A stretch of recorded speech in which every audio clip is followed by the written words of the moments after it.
So I want to bring some truth to this holiday. If you're already, pagan, you probably know a little bit about this, but it's astonishing how many people just do not know the actual truth. What they've done is they've taken a technicality and warped it into such a bright light, and people just don't even know what it means anymore. Most people don't even know the basic history behind it. The people who think they do, like I said, are banking on that technicality, not understanding what it really means. So I'm going to break it down for you. Back in this era, I will admit that this was still kind of progressive. Instead of just slaughtering people and not giving them a chance, what he did was he went around door to door trying to convince anyone and everyone he could to peacefully convert to his religion. But, and this is the big but, the technicality here is if they did not comply, they could be expected to be hunted down and slaughtered. So what you have is most people complying. I believe the Celts kind of hesitantly complied, but still complied. And a lot of pagan tribes just, actually most of them, weren't going to budge at all because they saw the ill intent there. They saw just what his real intentions. I mean, if someone comes to you and says, peacefully submit to me or die, that was their choice. And, the pagans wanted to fight for their freedom. And countless people died in the war. There were battles, and people tried and lost those battles. Because there were more of the settlers than there were of the pagans. They had better sophisticated equipment, and they were just too outnumbered. You had all these tribes dotted everywhere, here and there, throughout Ireland, and they weren't all in the same place. And you've got the settlers, they're basically all in the same place. You're going to take this massive army with them wherever they go. It's just, they didn't stand really much of a chance against that many people. So that's why so many people, they knew that they were outnumbered. And that's why so many other people, like the Celts, like other people, that had different various beliefs. Some people believed in a more modernized, Norse, which I believe is, I technically would say is a lot newer than pagan, technically. Because of the gods and goddesses and all of that, that's a lot newer. Anyway, so some people call it the same thing. I don't. I separate it. So you got all these different things, and everybody basically has all these different religions, and to switch to believing in whatever gods, goddesses, or whatever they're believing in, to this one god from that St. Patrick's talking about. And in return, as long as they prove true to that religion, they're left alone. No one's going to hurt them. So you're outnumbered, you probably don't have a fighting chance. It'd be really easy just to at least act like you're going to comply, if not actually comply. And all these different pagan tribes were the only ones that are like put their foot down and were like, no. They didn't even act like they were going to comply. They were not afraid. And that bravery is what everyone should have done. Because if all these different people stood up together, and it wasn't just the pagans alone, all of them against the settlers may have had a fighting chance. But only one group of people, essentially the pagans, stood up and stood their ground. To this day,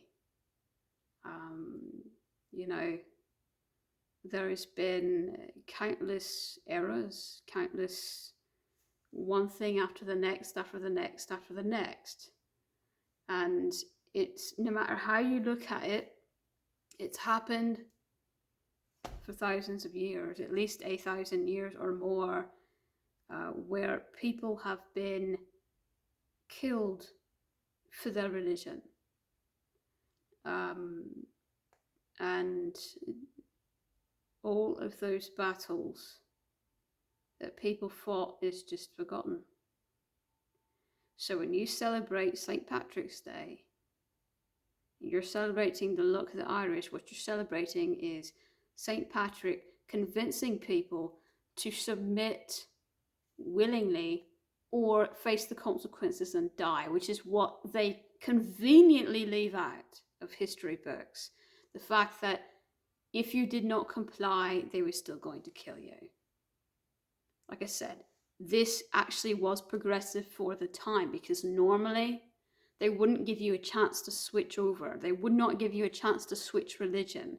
They would just go in and kill you and not even give you a chance to decide whether or not you want to comply. If you're not, already believing in their religion, typically in that time period, they would just kill you.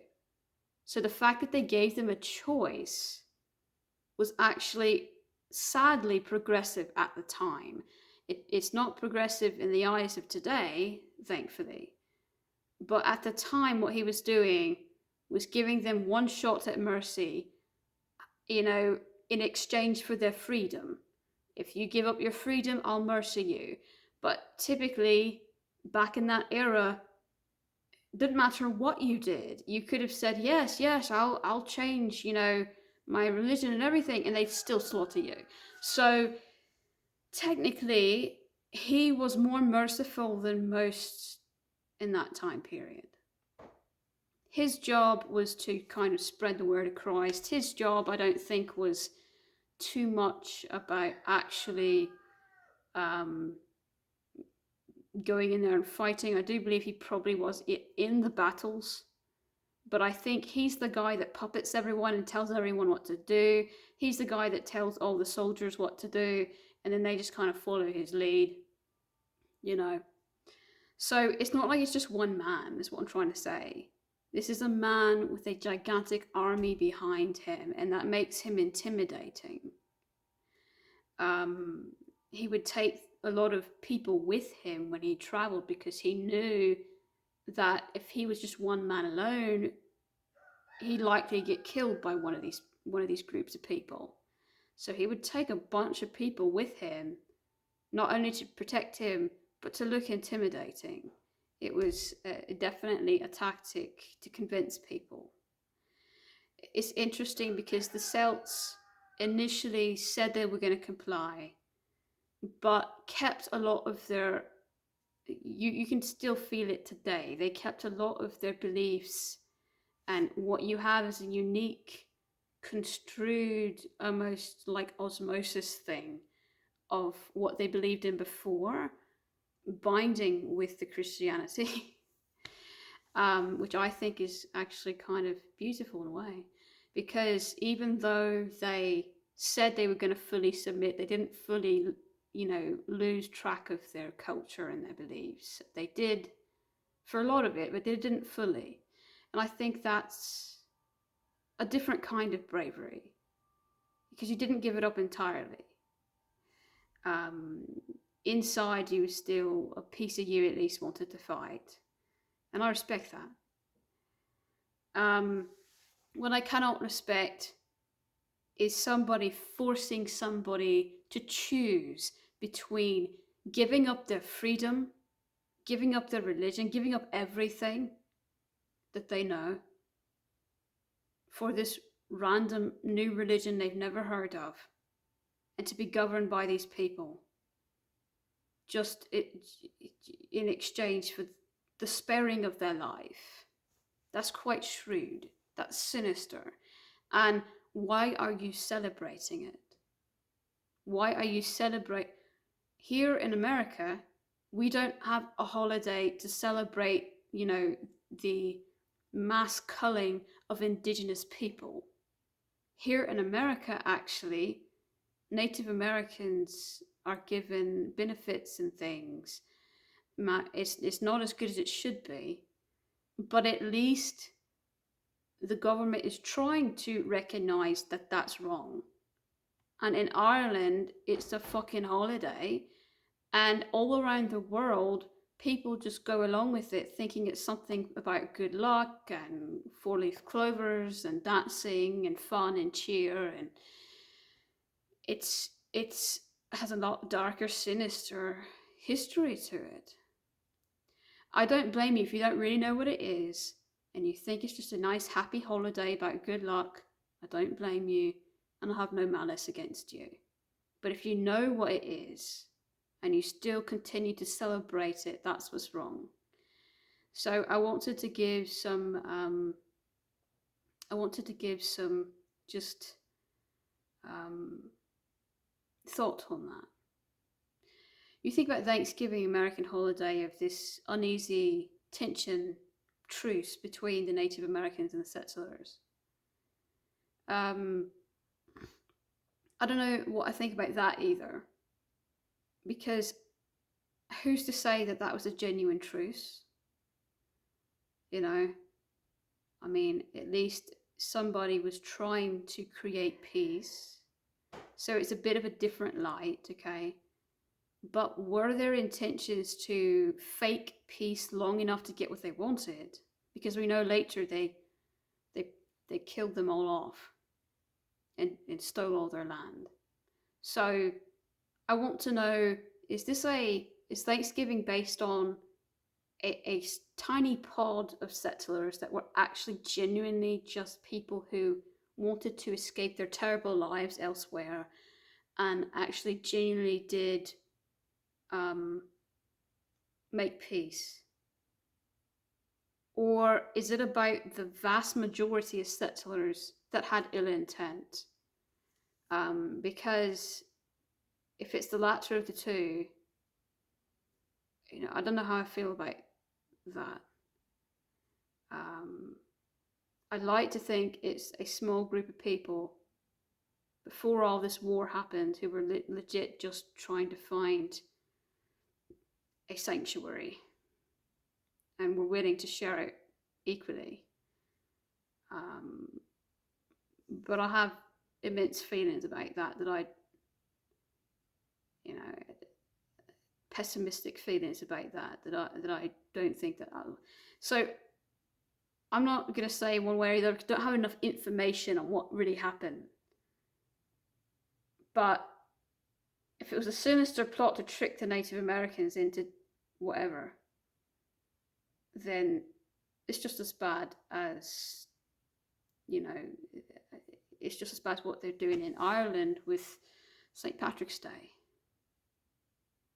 So, like I said, at least here in America, that people at least are trying to acknowledge that the battles between the indigenous people and the settlers was wrong. At least they're I don't think in Ireland they have that.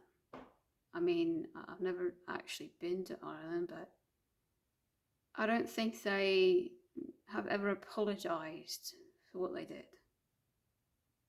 And what they did, what this holiday is about, St. Patrick's Day, is directly celebrating taking away people's freedom, whereas Thanksgiving is supposedly celebrating at least temporary truce and peace. So there is a bit of difference there. And that's why I think that, the nature of St. Patrick's Day, how brutally obvious it is as to what they're really celebrating, And a lot of people will get furious with me and say, no, this is not what happened. No, this is what happened. Well, that's maybe not your version of what happened and what your ancestors told you. But history books were written, guess who wrote them? These Abrahamic people who wanted to control everyone, that's who wrote the history books. They didn't ask for our input. They never asked for the pagans' input of what really happened.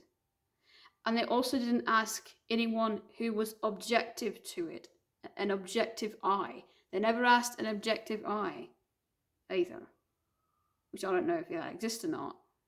But, you know, if you're going to write a history book, maybe you should get both people together and exchange stories. Because when you exchange stories with one another, then you realize, oh, well, both realities can't be true. So, you know, which one actually happened? Well, if we look at history and how many times people kill people over religion, what I'm telling you was what probably actually happened, especially in that time period. It is out of character, you know, for you to think that his was all in good faith, basically, because right after he went around door to door was when all of those battles took place. Right after he finished converting everybody that was going to convert, okay, then anyone he could not persuade, he went out on a killing rampage with all his army. How is that? That is in history. All these pagans dying, that is in history. But you know, and they talk about the history books with the settlers battling the indigenous people. They go as far as to talk about that. But they have yet to mention St. Patrick's Day. They have yet to mention that St. Patrick was a gigantic player in all of these battles. And I don't understand why, you know, you admit that a bunch of settlers killed a bunch of pagans right around the time that St. Patrick's Day was, I mean, right around the time that St. Patrick was doing his shit, okay? You admit that, but you're not connecting 2 + 2 = 4, okay? It's happening at the same time, and you're not saying that it's connected. You know, what he preaches, what he is asking for, versus what they're fighting about is essentially the same thing, trying to force people into Christianity or kill them off. You know, it's just, there are even some history books that portray him as this sort of soldier-like figure of war. That portray him as, and they put it in a good light and make the pagans look like they're some kind of, you know, vermin that are fighting for no reason, or are fighting because of a miscommunication, language barrier, you know, and they're not being truthful as to why they were really fighting. Why they were really fighting, because you told them, become a Christian or die, and they said no. That's why they fought. You know, as a pagan, and as somebody who can, you know, you're not going to believe me if you're not pagan, but as somebody who can see into the past and see what actually happened, you know, it's horrible when you get visions like that from your ancestors, to see what actually happened versus what is told in history books. And if you're pagan, you know exactly what I'm talking about. If you're not, like I said, you don't fully understand what I just told you. But once you see something like that, you cannot unsee it. And there's a reason why your ancestors are showing it to you. So just some food for thought every time you hear people, see people celebrating St. Patrick's Day. Some food for thought.